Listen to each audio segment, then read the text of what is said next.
Good morning, everyone. This is my guidepost, my thought for the day.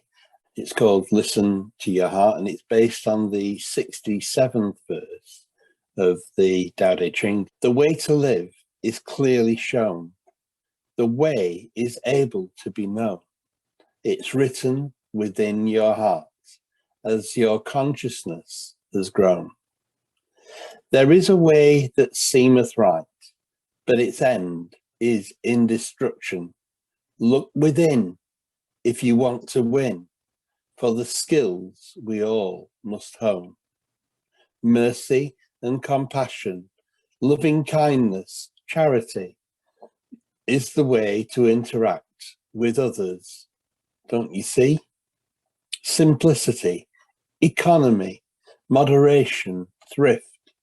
When these are employed, your life is then a gift.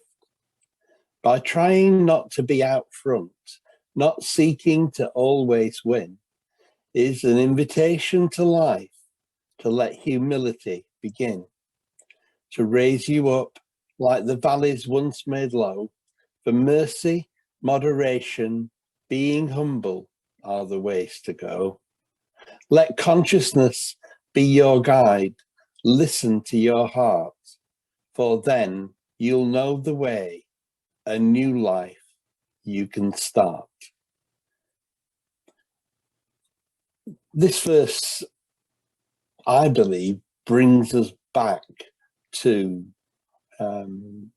it's quite verbose. There's quite a lot of words in it. And it's telling us to have a stock check, to realize in light of the way to live.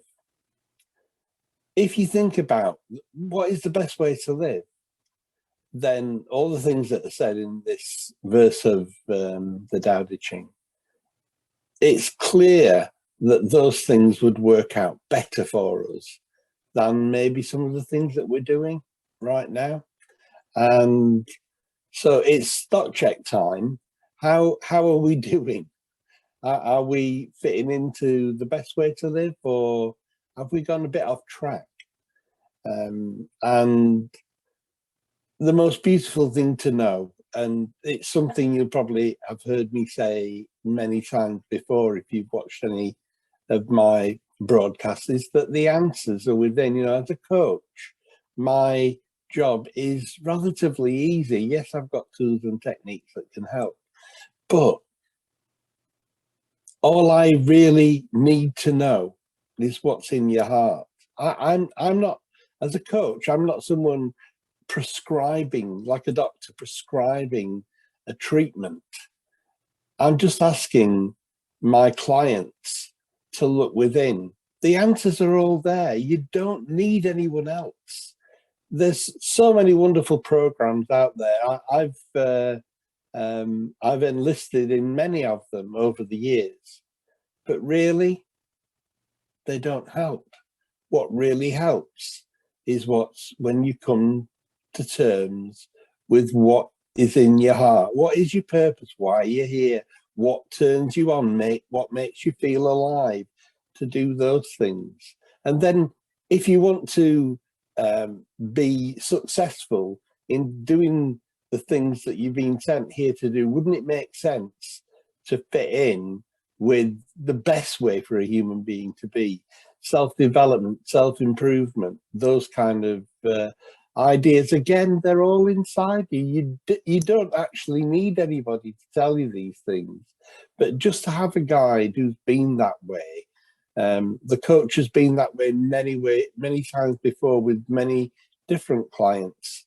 And the best joy of being a coach is seeing people's lives on track at the end of the coaching sessions. And yet they could have done it all by themselves. In fact, they do it all by themselves. People say to me, "Thank you, Andrew, for your coaching. You've made a massive difference." I said, "I'm just a voice. You know, I'm just someone that you might meet face to face once a week. But at the end of the day, you did all the work. You created the life that you've now got. I've just offered some guideposts along the way, and the guidepost for today is it's written in your heart. And your consciousness grows as you realize that I am someone who has the ability to live a great life. There is a way that seemeth right, but its end is in destruction. We don't want to take it that way, but we need to look within if we want to win. For the skills we need to hone, and what skills are they? You know, what do we need to make this life perfect for us? We need mercy. We need compassion. If you've been through any dark and difficult times in your life, and I'm sure you have, everybody has, doesn't it make you a little bit more merciful and compassionate towards the people around you? Because maybe, you don't know, maybe those people that you meet today are going through something like you went through. You can't see it. It's not written on the top of the foreheads what they're going through. You don't know. And so if you're merciful and compassionate towards your fellow human beings, it's going to help them, and it's going to help you win friends and influence people, isn't it? People are going to want your company. They're going to want to be in your presence. And whatever you're doing with your life, you need people on board with you. It's a team game, you know, that we're playing here. We need people around us that believe in us and that want us to do well. So mercy and compassion, loving kindness. Oh, that there were more loving kindness in the world. How do you think that would turn out for us all if everybody was more loving and kind? Wouldn't it be a beautiful place to be? Well, unfortunately, you and I personally can't change everything around us, but we can change ourselves. We can become more loving and more kind.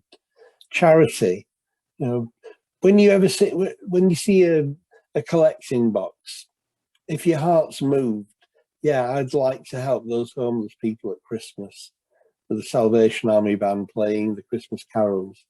If your heart is moved, then make a contribution, show some charity. And it's the way to interact with others. Don't you see? Simplicity. Now we get so complicated. We get so clever. It appeals to our egos to be so clever, but do it simply. Live a simple life. Economy. Don't go crazy with your money. Don't go spending money here, there, and everywhere. Moderation, thrift. When these are employed, your life's a gift. You can actually give to others when you've got more resources of your own. And then that humility, you know, that not trying to push yourself forward, maybe trying to push your gift forward and saying, look, I can help. I can do something. You don't have to have my help, but if you'd like it, it's here. So it's not about winning. It's about helping with what you can do. So that's a real invitation to life and to raise you up like the valleys once made low. If you've ever been made low, if life has kicked you when you were down on the ground, you know, it's happened. It happens. People have been in a very dark and dismal place. How do we raise ourselves up? With mercy and moderation, by being humble. Yeah. If you're being humble, who wants to kick somebody who's humble? If you're being moderate, if you're not demanding things for yourself, if you are showing mercy to even those who kicked you when you were down, it's difficult. This particular route that I'm talking about, it's not easy, but it is the way to have a great life and to be of service to your fellow human beings. And then to let consciousness be your guide. Be aware, be awake. Do anything, meditate, pray, do anything that will give you the opportunity to see things more clearly. We all have our own perspective on life. We all have our own ways of negotiating the path. But be wise, give yourself chance to be able to see things from other people's perspective. Be consciously aware, but mainly listen to your heart. It's all in your heart. Deep speaks to deep. The higher self is communicating with us all the time in the pit of our stomachs. We need to listen. Then you'll know the way, and a new life you can start. It's a recipe that probably most people would rather ignore and pretend it isn't there. But if you want a full life, if you want a life that's meaningful, purposeful, and is actually going to take you and the rest of the planet somewhere better than where we are right now, these are the kind of things that we need to do. So I'm going to read my poem again. As I said, it's based on the 67th verse of the Tao Te Ching, and it's called Listen to Your Heart, and that is like a command. It's not if you feel like listening to your heart, why don't you ever listen to your heart? It's telling us this is what we must do. Listen to your heart. The way to live is clearly shown. The way is able to be known. It's written within your heart as your consciousness has grown. There is a way that seemeth right, but its end is in destruction. Look within if you want to win, for the skills we all must hone. Mercy and compassion, loving kindness, charity is the way to interact with others, don't you see? Simplicity, economy, moderation, thrift. When these things are employed, your life is then a gift. By trying not to be out front, not seeking to always win, is an invitation to life, to let humility begin, to raise you up like the mountains once made low, for mercy, moderation, being humble are the ways to go. Let consciousness be your guide. Listen to your heart, for then you'll know the way. A new life you can start. Namaste.